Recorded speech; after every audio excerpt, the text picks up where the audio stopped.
आजकल हमें ना सब कुछ मिलता है, सब कुछ मिलता है, अच्छा मित्र नहीं मिलता, और जो मिलते सब दगाबाज होते हैं, सब एहसान फरामोश, सब झूठे होते हैं, नकली होते हैं। जिंदगी में ना एक मित्र होना चाहिए। वो आपका पति भी हो सकता है, आपका भाई भी हो सकता है, आपकी अम्मा भी हो सकती है, और आपका क्लासमेट भी हो सकता है। ठीक है, लड़की का लड़को मित्र हो सकेला और लड़का का लड़की हो सकेला। अभी मत सोचला उनकी लड़की है तो का लड़की मित्र रही, लड़का है तो का लड़को मित्र रही। कौन बालता? मित्रता का कोई पैमाना थोड़े ना कि कौन मित्र रहेगा। थर्मामीटर लेके नहीं तय कर सकते ना। जिसके साथ आपका विचार मिलता है वो आपका मित्र हो जाता है। ठीक है, तो भगवान कृष्ण के जीवन में सुदामा एक ऐसे सखा हैं उनके, जिनको भगवान ऐसा कमाल का ना उपहार देते हैं जो शायद ही कोई मित्र अपने मित्र के लिए करता हो। सुदामा जी एकदम ब्राह्मण, शुद्ध ब्राह्मण, कर्मकांड में निष्ठ, तपस्वी प्रवृत्ति वाले। उनकी पत्नी सुशीला, हाँ, कहीं किसी से कुछ मांगने नहीं जाते हैं कि भैया कुछ दे दीजिए, नहीं, अपना कर्म करते हैं, स्वेच्छा से जो कोई उनको दे देता है उसमें अपना जीवन जीते हैं। कहीं से पता चल जाता है सुदामा जी की मलकिन को, पत्नी को, कि हमारे पति के ना मित्र जो हैं बहुत बड़े राजा हैं। तो इन्हें मालूम है कि हमारे पति देव किसी से कुछ मांग नहीं सकते, ऐसा इनका स्वभाव है। लेकिन बहुत बुद्धिमानी से, चतुराई से समझाती हैं कि मित्र किस काम आता है। ठीक है, आप कुछ मत मांगिएगा, लेकिन एक बार जाके मिल तो आइए। हाँ, और पता है मित्र किसे कहते हैं? मित्र महसूस कर ले अपने मित्र की परिस्थिति। आजकल ऐसे मित्र होते हैं महसूस करके भी अमहसूस कर देते हैं।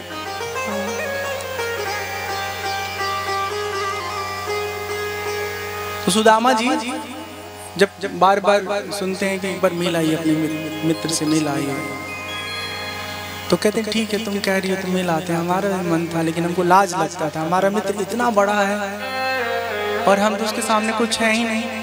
हमें बात बता रहे थे ना शुरू में कि हम मित्रता ना अब अपने स्तर में करने लगे हैं, और मित्रता में भी हम स्टैंडर्ड को उसमें शामिल कर देते हैं। ऐसा नहीं होना चाहिए। हम तो सोचते हैं ना जिंदगी में कभी भगवान किसी को ऐसा बनाए ना कि दो मित्र साथ साथ खेले कूदे, एक अमीर बन जाए, खूब अमीर बन जाए, और दूसरा मान लो अमीर न बन पाए किन्हीं कारणों से। तो जो अमीर बना हुआ मित्र है ना, वो अपने मित्र के लिए इतना करे कि दुनिया दाद दे। अरे क्या मित्र है, ऐसा मित्र बनना हो। तो सुदामा जी को उनकी मलकिन कहती हैं जाइए मिल के आइए ना। सुदामा जी कहते देखो कैसे जाए, खाली हाथ, कुछ है भी नहीं।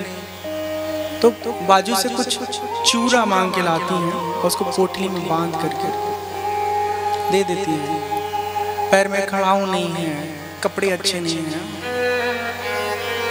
अब मित्र की तरफ जो राह है उसको पकड़ करके द्वारिका के लिए प्रस्थान करते हैं सुदामा जी। चलते जाते हैं और अपने मन में हरि नाम सुमिरन करते जाते हैं। चलते जाके इतना थक जाते हैं ना कि एक वृक्ष के नीचे वो थोड़ा आराम करने लगते हैं। और उधर भगवान अंतर्यामी, उनको सब मालूम है, पल पल की खबर उनको है। तो भगवान देखते हैं कि हमारा मित्र थक गया, उसके पैरों में चोट आ गया है, तो अपने योग माया को आदेश देते हैं कि हमारे मित्र को जाओ और लेकर के आओ। तो ये लेटे हुए हैं पेड़ का ओट लेकर के, सपोर्ट लेकर के, और योग माया अपने शक्ति से इनको द्वारिका के निकट पहुंचा देती है। थोड़ी देर बाद इनकी आंख खुलती है, देख करके बहुत अरे यहाँ कहाँ पहुंचा है, अच्छा चले आए होंगे। हाँ, फिर वो द्वारका के प्रवेश मार्ग पर पहुंचते हैं और कहते हैं कि जाके कृष्ण से कह दीजिए कि उनका मित्र मिलने आया है। ठीक है, तो बहुत ड्रामेटिकल तरीके से गाने में नहीं है, देखो देखो मित्र सुदामा आया है। तो आप लोग सारा बात ये समझिए कि जब एक कहते हैं तो कोई यकीन नहीं करता है। कोई यकीन कैसे करेगा ना। पर उसमें से एक यकीन करते हैं और जाके भगवान को बताते हैं। जब भगवान को मालूम चलता है ना सुदामा आई है, जैसे ही अस्त व्यस्त छोड़ छाड़ के दुपट्टा कहीं और गिरता है, चप्पल कहीं और गिरता है, भागते भागते भागते भागते आके सुदामा को कलेजे से लगा लेते हैं, ठीक है, आंखों खूब चपक करके उनको स्नेह करते हैं। बहुत दिनों बाद देखे हैं, अपने साथ वो राजमहल में ले जाते हैं, मंगाते हैं सुदामा के पैरों को धोने के लिए जल, कठवत, लेकिन जल को वो छूते तक नहीं है। सुदामा के हाल को देख करके ना इतना रोते हैं कि उनके अश्रु से ही सुदामा का पैर धुल जाता है और जहाँ जहाँ चोट लगा ना सब ठीक हो जाता है। और सुदामा अपने भाग्य को खूब खूब खूब सराहते हैं कि कैसा मुझे इतना अच्छा मित्र मिला। भगवान कहते हैं इतना दिन कहाँ थे, पहले नहीं आ सकते थे। चलो अच्छा है, लेट सा है, देर आए, कोई बात नहीं, कुछ हमारे लिए लाए हो तो वो बताने में संकोच करते हैं। कैसे बताएं, इतने बड़े राजा से मिलने आए हैं और लेके कहा है चूरा, जिसमें तनिको रस भी नहीं होला, तनिको मिठास भी बहुत ज्यादा ना होला। भगवान समझ जाते हैं और धीरे से खींच लेते हैं और वहीं तुरंत ना 2 फाग भगवान खाते हैं। तीसरा फाग खाने जाते हैं तो जो रुक्मिणी जी हैं आके पकड़ लेती हैं, कहती सब दे दे, वो अपने खातिर कुछ ना ही रही, हमन के कैसे जियल जाई। दोस्ती यारी ठीक बा, जितना दियले बड़ा उतना बहुत बा, कृपा कर लीजिए अपने ऊपर भी। तो भगवान फिर 2 फाग खाते हैं और जैसे इधर ग्रहण करते ना वैसे उधर सुदामा जी का जीवन असर एकदम से बदल जाता है। सुंदर घर, सेवक सेविकाएं, राजमहल जैसा दृश्य। सुदामा जी जो हैं रात भर रहते हैं, रुक्मिणी जी उनका पैर दबाती हैं, भगवान पैर दबाते हैं। देखो एक और बात है, भगवान तो भगवान है, लेकिन भगवान अहिर परिवार में जन्म लिए हैं, अहिर यादव जी, ठीक है, ग्वाल वाल। तो भगवान भले हैं लेकिन उनको ये मालूम है कि व्यवहार करने समय जब व्यवहार करते हैं तो ब्राह्मण को बहुत बहुत सम्मान देना चाहिए, ठीक है। तो ब्राह्मण होने के नाते और मित्र तो है ही, तो दोनों की वजह से बहुत सम्मान देते हैं। पूरी बातचीत पूछते हैं, हाँ, एक दूसरे से हालचाल पूछते हैं। भगवान कृष्ण पूछते हैं शादी वादी हुई, बोले हाँ शादी हो गई। अच्छा तुम्हारी कितनी शादी हुई, कितनी शादी? हाँ हमारी तो बहुत शादी हुई है।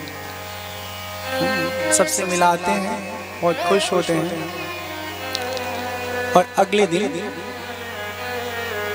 सुदामा जी कहते हैं हे कान्हा अब हम चलेंगे अपने घर को, ठीक है। बातचीत में कहीं ऐसा प्रतीत नहीं होता है कि कृष्ण सुदामा जी से कह रहे हो कि मैं तुम्हें 2 लाख रुपए का चेक देता हूँ या 200 स्वर्ण मुद्राएं दे रहा हूँ। ऐसा कोई कमिटमेंट नहीं किया है भगवान ने। हाँ सुदामा जी को भी लगा ठीक है मित्रता हो गई, मिल लिए इतने दिनों बाद, बहुत अच्छा लगा। हाँ सुशीला के कहने से कम आज हम अपने मित्र से मिल तो पाए। आपको पता है कृष्ण भगवान से विदा लेकर के वापस अपने नगर को जब सुदामा जी आते हैं, उनके मन में एक बार भी ऐसा विचार नहीं आता है कि हमारा मित्र तो हमको समझा ही नहीं। हम लोग अगर किसी मित्र से कोई मदद मांगते हैं और वो मित्र मदद नहीं कर पाता है तो मन में खटास भर लेते हैं कि देखा हमारी मदद समय पे नहीं कही गई। ये नहीं सोचते हैं कि उसकी परिस्थिति क्या होगी, किधर उड़ी नहीं कहीं। हाँ ठीक है, जय हो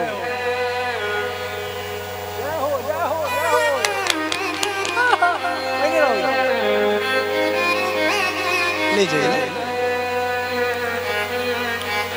तो सुदामा जी के मन में कोई खटास नहीं आता है, बताए अपने नगर को चलते चलते आ जाते हैं।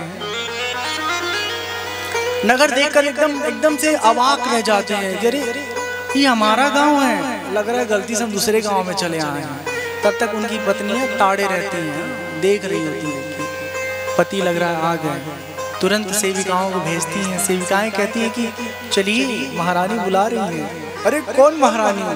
हम किसी महारानी को नहीं जानते, हम अपनी रानी के पास जा रहे हैं, पता नहीं कहाँ खो गई बेचारी, कहीं कहीं हमारा गांव था, समझ में नहीं आ रहा गांव हमारा कौन हो गया।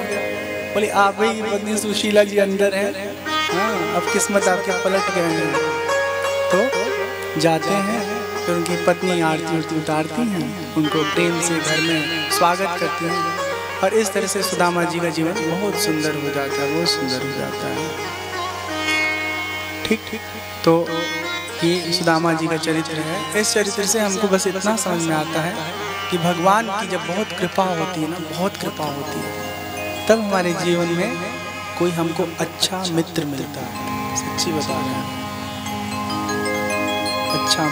अच्छा मित्र जो आपके खाली सुख में धूम धड़ाका ना करे, दुख का साथी बने।